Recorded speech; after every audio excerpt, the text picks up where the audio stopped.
시민이 시장인 인천특별시대를 살고 계신 시민 여러분 안녕하십니까? 정의당 비례대표 조선희 의원입니다. 먼저 5분 발언의 기회를 주신 이용범 의장님과 선배, 동료 의원님들께 감사드리며 살고 싶은 도시 인천, 삶의 힘이 자라는 인천 교육을 만들어가는 박남춘 시장님과 도성훈 교육감님, 그리고 시청, 교육청 관계자분들께도 감사드립니다. 헝가리 유람선 침몰 사고 희생자의 명복과 고통의 시간을 보내고 계실 가족분들께 위로의 말씀을 전합니다. 4년 계약직 노동자라 생각하는 저는 오늘 노동 문제에 관해 발언하고자 합니다. 박남춘 시장님은 노동 존중 인천특별시대를 약속하셨습니다. 이미 노정 간담회도 진행했고 노동자들이 메이데이를 외치면 언제든 달려갈 수 있는 인천시가 되겠다고 노동절 메시지도 발표하셨습니다. 인천시의회 역시 인천광역시 근로자 이사제 운영에 관한 조례, 인천광역시 근로자 권리 보호 및 증진을 위한 조례, 제정을 통해 노동 존중 인천시를 만들어갈 제도적 기반을 마련했습니다. 그러나 노동 존중 시대는 아직 오지 않았습니다. 아직도 노동보다는 근로라는 용어가 많이 사용되고 있습니다. 근로라는 용어는 일제강점기의 식민 잔재이기에 바꿔야 합니다. 문재인 대통령도 박남춘 시장님도 노동 존중을 약속하셨습니다. 지금이 바로 근로를 노동으로 바꿀 때입니다.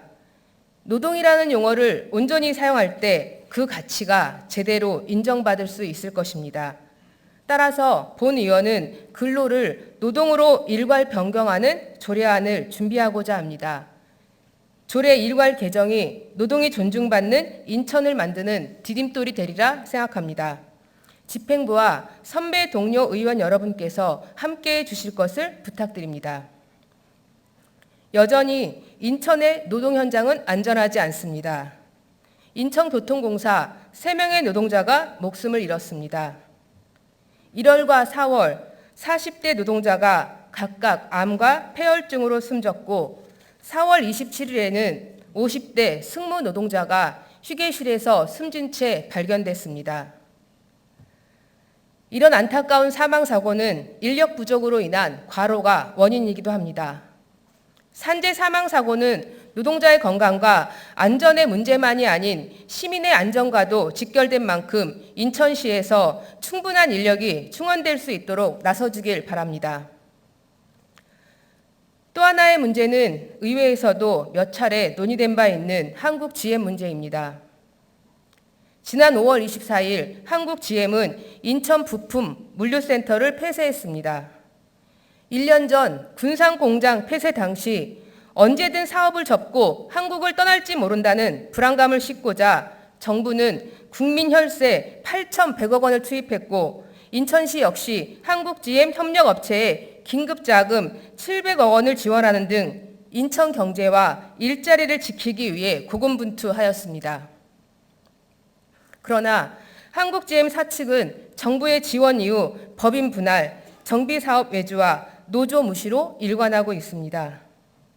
매년 6천억씩 흑자를 내는 인천 부품 물류센터를 폐쇄한 GM의 의도가 의심스럽습니다. 2년 동안 3,000명 넘게 희망퇴직이 이루어지고 비정규직은 계약 해지되고 있습니다. 구조조정이 이루어지고 있습니다. 협력업체의 불안감과 노동자들의 이직률 또한 심각한 것으로 알려지고 있습니다. 인천시장님, 인천을 위해 정부와 산업은행에 책임 있는 역할을 요구하고 청라 자율주행시험장 부주회수를 비롯한 다양한 방안에 대해서도 검토해 주십시오.